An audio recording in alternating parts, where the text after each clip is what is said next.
There are two ways that I attach worms to my hook baits. Now, it's worth noting that worms are soft skinned, so if you're using any form of nylon, bait floss or braid and you go to pull it tight, you'll just pull through the worms and you won't be able to hold them on your rig. Now, the two ways in which I do it, the first way is with a rubber band.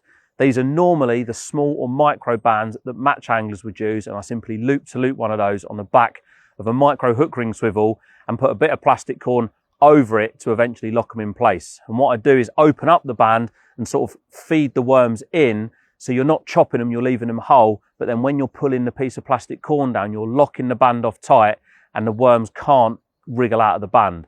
Now, this is a really, really good way of fishing worms if you're fishing anywhere up to around 80 to 90 yards.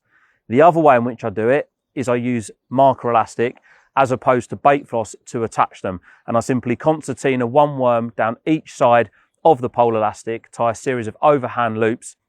And what this does is it ties the worms in a nice tight ball. I've still got the attraction of a worm hook bait, but it means I can cast it at distance without the fear of them falling off.